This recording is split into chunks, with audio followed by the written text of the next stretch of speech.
began as an investigation into Benghazi, but this week it has morphed into something bigger.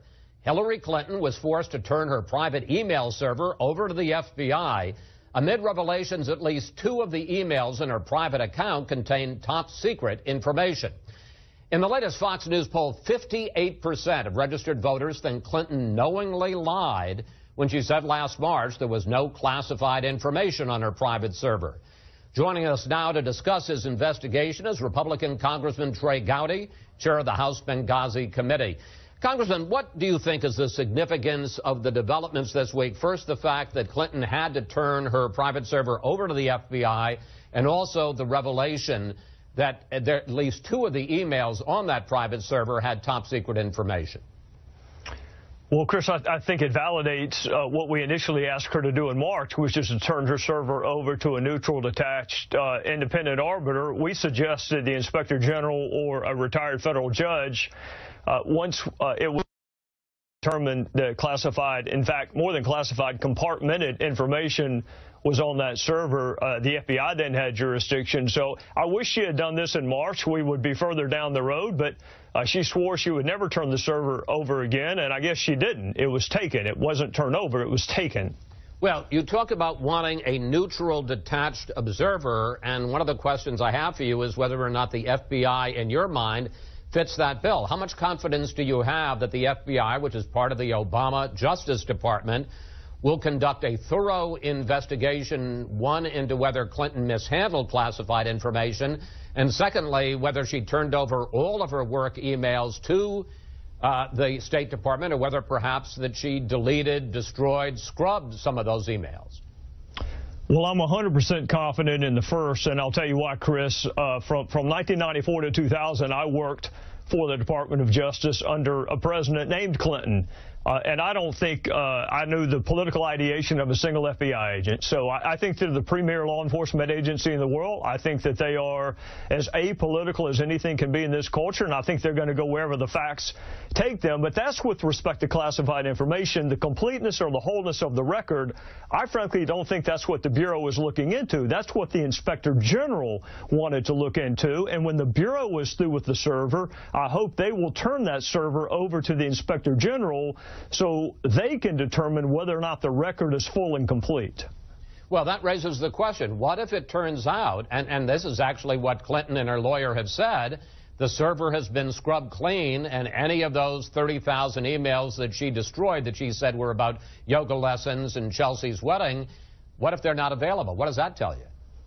Well, I'll tell you what it tells you, Chris. I don't know whether you do yoga or not. I don't, so I don't have any yoga emails. But the greater steps that you take, clean something or delete something, that's a higher level of concealment. That's a higher level of consciousness of concealment. So your viewers have to ask themselves, to what lengths would they go to delete a yoga email? Would they call in forensic experts to triple wash a server so they could get rid of bridesmaids emails or yoga practice emails? Of course not. We hit the delete button and we forget about it. So the more energy she put into cleansing or wiping this server clean, I think your viewers should take or infer from that perhaps there was something on there she really didn't want us to see. Congressman, I want to ask you a question that when I told folks that you were going to be on the show, they've asked me, why is all of this your business? What does this have to do with investigating what happened around Benghazi? Well, probably not much of anything. It was just us that determined this unique email arrangement she had with herself. We have interviewed 36 witnesses. Not a single one of them is named Clinton. In fact, while I'm happy to be on your show, had she not had this email arrangement with herself, you wouldn't be talking to me this morning. So my focus is on the 4 murdered Americans in Benghazi. But before I can write the final definitive accounting of that, I have to make sure that the public record is complete. So all of this started with my desire to get her emails and the emails of her top aides. That's when we learned she had this unprecedented email arrangement with herself, and thanks to, frankly, some folks in your line of work who did some good journalistic investigation, and thanks in part, I guess, to my colleagues on the committee, we have determined that there's a lot more to her email story than just the completeness of the record. In terms of what I'm interested in, it is doing a good job for those 4 murdered Americans and their families. The classified information, the rest of it is in other people's jurisdiction, and I'm content with that. Now, and you know this, Clinton says this is all politics, Republicans like yourself trying to hurt her presidential campaign. Here she is in Iowa this week. I won't get down in the mud with them. I won't play politics with national security or dishonor the memory of those who we lost. I won't pretend that this is anything other than what it is, the same old partisan games we've seen so many times before. Congressman Gowdy, same old partisan games? Well, the Inspector General isn't partisan, neither one of them. In fact, they were nominated by President Obama and confirmed by Harry Reid-led Senate. The FBI is not partisan. I get that she's frustrated. Her poll numbers are tanking. Folks who never thought about getting into the race are getting in the race. But she need not blame House Republicans for having her own personal server, for exclusively using private email, for telling us the Sidney Blumenthal emails were unsolicited, and then we later find out that they were not, for telling us there was no classified information, then we later find out that there was, for telling us the public record was complete, and then we find 15 emails she never turned over to the State Department. I get that she's frustrated. Sometimes when people are frustrated, they look in the mirror and they engage in a little bit of self-reflection, and sometimes they lash out and blame non-existent right-wing conspiracies, and apparently she's chosen to do the latter. Yeah, but let me ask you about the non-existent right-wing conspiracy. I want to show a clip from a video that House Speaker John Boehner, Republican House Speaker John Boehner, put out this week about your investigation. If Hillary Clinton wants the Benghazi committee to finish their work, she could help them by turning over all of her emails sooner rather than produce them. But we're not going away until we get it because it's really important. Congressman Gowdy, I got to say, it sure looks like a negative campaign commercial. Well, I haven't seen it. I can tell you this, Chris. We have interviewed 36 witnesses. Not a single one of them has been named Clinton. She hasn't been called before the committee yet. Once she comes before the committee, I suspect people's interest in talking to me is going to dissipate down to being non-existent. We've gotten tens of thousands of pages from other executive branch entities that no other committee of Congress has gotten. So, again, I would just tell you this. Had it not been for this unusual email arrangement that she had with herself, you and I would not be talking this morning. You don't know the name of a single other person we've interviewed as a part of our committee. You haven't seen any of the documents that we've acquired from the executive branch entities. We're trying to run this investigation the way that serious investigations are run. But lo and behold, we find something that all 7 of those other committees that she claims looked into Benghazi never found. So we're going to follow the facts wherever they go, and if that impacts people's perception of her fitness to be commander-in-chief, so be it. I can just tell you this.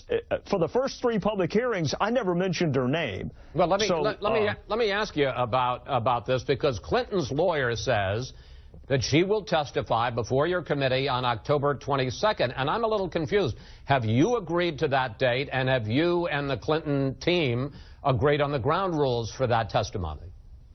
We have agreed on the date, and the ground rules are simple. You're going to stay there until all of the questions are asked and answered with respect to Benghazi and Libya. And part of that is ensuring that the public record is whole and complete, which means we necessarily have to discuss your unusual email practices. But we're going to stay there until all of the questions. If she's going to insist, Chris, that she's only coming once, I'm going to insist that once be fully constructive, which is going to be there for a while. I understand, and you've made it clear that the mishandling of the classified information is not part of the jurisdiction of your committee. But I want to ask you about something very interesting that Secretary of State John Kerry said this week. Take a look. Do you think the Chinese and/or the Russians are reading your emails? The answer is it is very likely.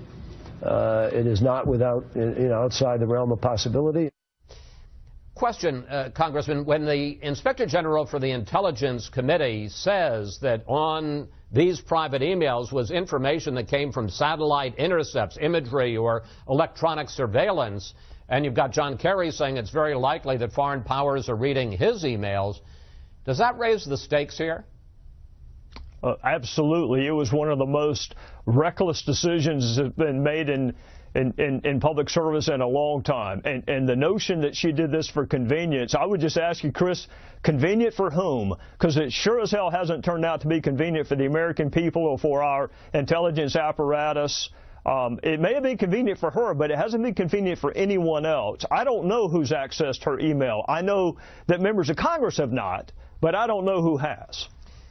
Finally, as we had mentioned, Clinton's position in all this has evolved. First, she said that there was no classified information. Then she said there was no information that was classified at the time. Now she says there was no information that had been marked as classified at the time. And I know the State Department is checking into whether or not any aides, officials, advisors may have changed the marking on some of those to remove the classified designation.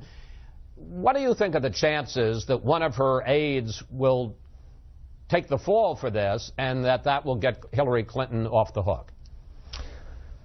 Well, I don't know about getting someone off the hook. If you're talking about criminal exposure, I would leave that up to the Bureau. If you're talking about the court of public opinion, I don't think it ever works when the person in charge blames those under him or her.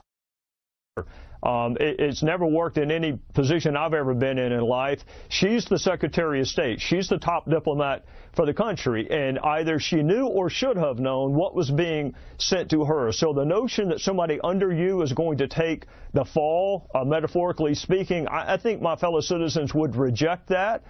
She wanted to be the Secretary of State. In fact, now she's auditioning for a job even more important than that. With that comes responsibility. And I think my fellow citizens, if that proves to be correct, that classified information was mishandled, I think they will apportion the culpability appropriately. Chairman Gotti, thank you. Thanks for coming in today.